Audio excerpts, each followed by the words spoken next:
in this point of your career, you have been in touch with headhunters, and maybe you all know how headhunters work. They work also with the rule of 1/3, but in this occasion not 1/3 of the target, but 1/3 of the gross salary.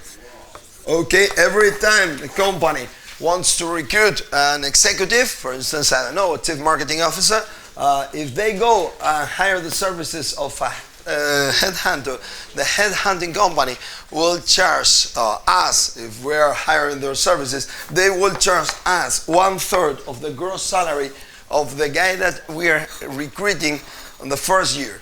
So, annual salary.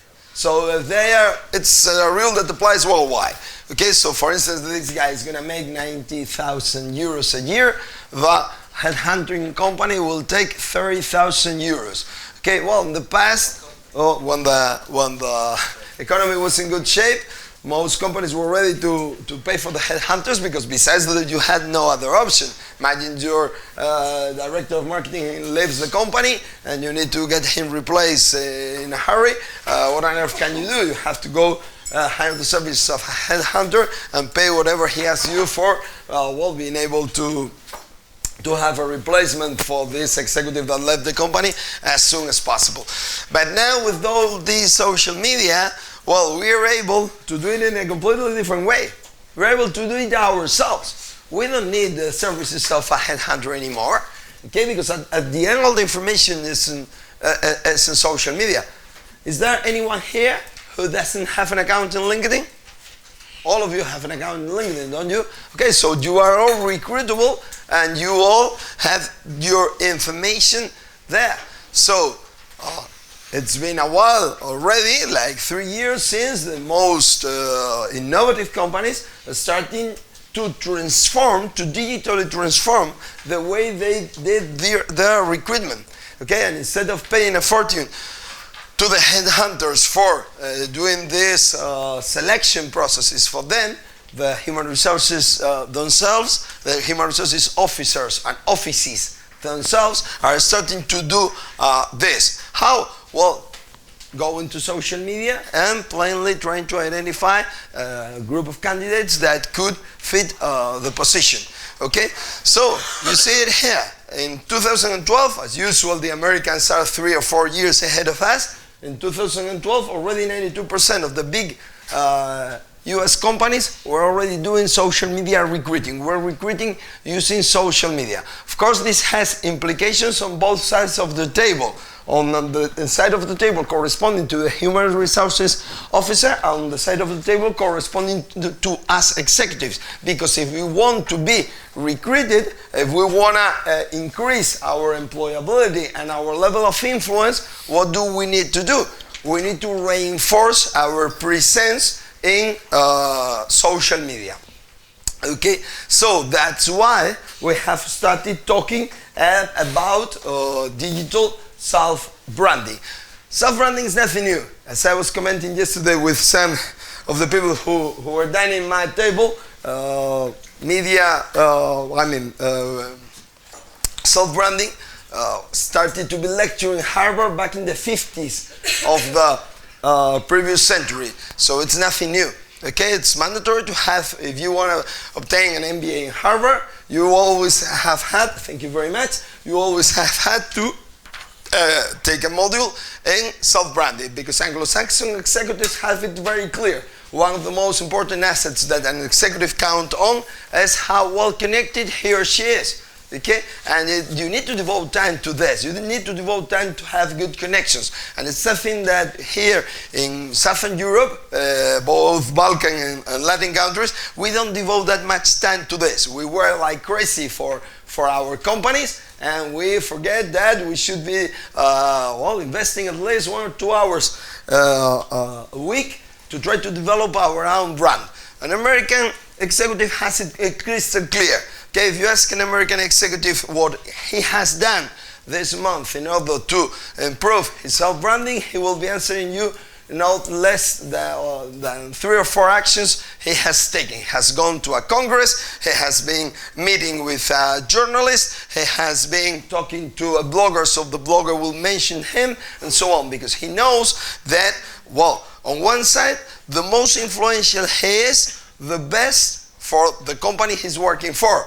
Okay, because he's gonna be able to close better deals, he's gonna be able to get more notoriety for the brand and so on. But also, in a selfish way, he needs also to work in order to position his self-brand in the best possible way, because come on, tomorrow he may be in the company may be in financial difficulties and he may need to go work someplace else, or the CEO gets changed and you don't get on well with the new CEO and you want to leave the company, go work for another one. The times in which we're working 4 years for the same companies were the times of our parents. Now, a director of marketing changes company in Spain every 28 months. Just to provide you an example. So loyalty to the company I'm working for, it's kind of over. You have to be professional. While you're working for the company, you have to try to do the best you can, but it's clear that you won't be working for the same company all your professional careers like our parents did. Okay, so self-branding gets more important than ever before. Because at the end, we executives are brands. Okay, and I've already drawn this curve for you guys, and I'm gonna draw it again, but in this occasion we're not gonna be talking about commercial brands, we're gonna be talking about personal brands. You remember this curve I was drawing the other day at the very beginning of the existence of a brand? This brand, as you know, question mark, afterwards rising star, cash cow, and a dog. For an executive, it's the same. Okay, at the very beginning of our careers, we are all question marks. We get to a point in which we are rising stars. You all are rising stars. If not, you wouldn't be sitting here, because you wouldn't have got admitted in a good business school. It means that you're doing well and that you are going this direction. By taking an MBA in a good business school, you'll be able to become a cash cow. Or, as I also like to name it, the golden boy or golden girl in the company. You know what I mean. It's a typical guy that's on fashion within the company. He gets promotions all the time and so on. But what happens? Well, nothing stays forever. And besides, in this management environment in which we're living, the working conditions keep changing all the time. New markets, new products, new technologies. If you don't take good care, you soon, or sooner or later, will start decreasing in popularity within the company and will end up being a dog. And you know what happened with dogs according to this model? On you get the sack. Or you reinvent yourself. This is what digital self-branding is all about. Trying to stay in this part of the curve. No matter if it's within the same company, no matter it's that you are going to change company because your employability is higher due to the fact that you have a very good reputation in the sector. Okay? After all, personal branding is what the sector says about you when you're not in the room. Okay? And it's something that always has been very important. Especially in these Southern Europe countries, we tend to forget about this. We didn't invest time and money in taking care of our personal brand. You ask an American executive, he always has a portfolio with all the times has been mentioned in the papers. With all the times he wrote, he keeps track of all the articles he wrote, of all the lectures he provided in professional congresses and conventions. Do you have something like that? No. No, because we devote like 100% of our professional time to the companies. And that's a complete mistake. Okay, and if you go to Harvard, to Wharton, to Stanford, to one of the American business schools, they will keep insisting on this all the time. That you have to work for the company, of course, but you also have to work for yourself. And if your company doesn't understand that you need to promote your personal brand, stop working for these fucking dorks. Okay, because a good CEO wants his C-level to be as prominent and has as much recognition as possible. If they don't, maybe you're not working in the right place. I would never work for people that don't take care of myself. That's why I also like to take care of my teams. Okay, and now with the new generation of millennials, if they are not completely stupid, if you keep pushing them all the time, they will go away very soon. You cannot burn out your teams either. Okay, so in these times, when we have to work with millennials and all this, self-branding is more important than ever before. We in iBusiness School have been having these self-branding seminars for years. I remember when I took my executive MBA back in 1999, and there was already there a module in self-branding. What happens is that, well, the way that self-branding is done has changed completely with social media. It got transformed, digitally transformed. Okay, and now it's much easier and much cheaper to reposition your brand.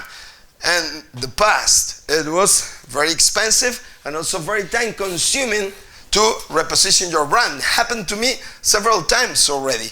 There's always a saying in Spain that says that a generation only suffers two crises, economical crisis along their professional careers. So from now on, everyone is gonna go on wheels because my generation has already suffered three. Okay? So the very moment I finished my university studies back in 1993, there was a tremendous crisis in my country, and I needed to reinvent myself because I had obtained a degree in industry engineering, and well, all the industry was closed. All the steel factories, all the coal mines were closed, so I needed to reinvent myself. And I reinvented myself working as an IT engineer, something that I had not studied. Out of 39 courses I had to take along 6 years to become an industry engineer, so only 2 of them were related to IT. I had to reinvent myself. I had to adapt to circumstances. And it took me time and money. Took me, of course, money in the sense that I had to take a specialized master in IT for being able to do the know-how part, but also I had to invest a lot of time and a lot of money in buying people drinks, in inviting them to dinners, to lunch, to do some networking, attending congresses, attending fairs, till I was able to get admitted as an IT consultant in a big consultancy firm in Arthur Andersen. Now, it's much easier than that. You don't need to buy drinks. You don't need to attend congresses, at least physical ones. You don't need to keep meeting journalists so they will publish whatever article you want to write. You don't need to keep inviting this journalists for lunch so they will mention you when they are writing about certain topic you want to be related to. Now you own the media. Now you can create a blog. Now you can create a group in LinkedIn. Now you can do lots of things that you could not do 20 years ago when I needed to reinvent myself. So now in less than 6 months, you can reposition your brand to working whatever you want. Okay? And if you follow the procedure that we're going to explain here, you will be able to do it quickly and efficiently. We are only demanding between 2 and 3 hours of your time per week during 6 months. Okay, but we'll get in soon to this. Let me first explain a little bit theoretically how human resources has evolved into 2.0 in order to allow this digital self-branding to be effective. Well, this is something that most companies have already adopted. For instance, would you be willing to work for iBusiness School? There's no other way than apply through LinkedIn. Okay? We are not using Monster or any of these old-fashioned recruiting websites. We are not accepting any written curricula. The only possibility for you, if you want to work for iBusiness School, and there are several positions open, is that you get into our LinkedIn account and our LinkedIn group, and you apply for the positions that the Human Resources Department is putting there. This is apply with LinkedIn, and it's a functionality that's been incorporated to the LinkedIn profile of every company. Makes it easy for any company to accept job applications. This simple button helps you streamline your application process, reach tech-savvy applicants, and stand out from other tech companies by letting candidates apply with their LinkedIn profiles. Here's how it works. A job applicant sees a job posting on your site. applicant can make edits to his profile. For example, he can choose which telephone number to include with his application. Once the applicant is satisfied with his profile information, he can submit by clicking the blue button at the bottom of the form. That's it. Applicants will see a confirmation screen where they can view people in their network who work at the company and send a note to connect or request a referral. This can improve an applicant's chances of landing an interview, and it can bring your company great first-hand information on a candidate.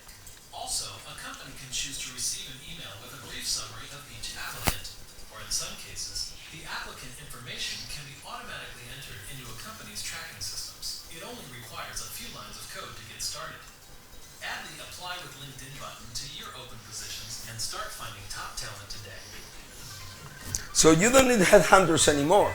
Okay, since everyone's in LinkedIn, well, you start the recruiting process just like this. You upload there all the vacant positions that you may have, and it's as easy as it sounds. Because then besides you put all the restrictions that you want, because probably you have recruited people for your teams like me. And what's the main problem? That you start receiving CVs that are not really aligned with the position that you're offering. So it's a waste of time because you have to keep reading through all this curriculum, putting 90% apart and throwing it to the waste paper basket because they are not good for the position that you're offering.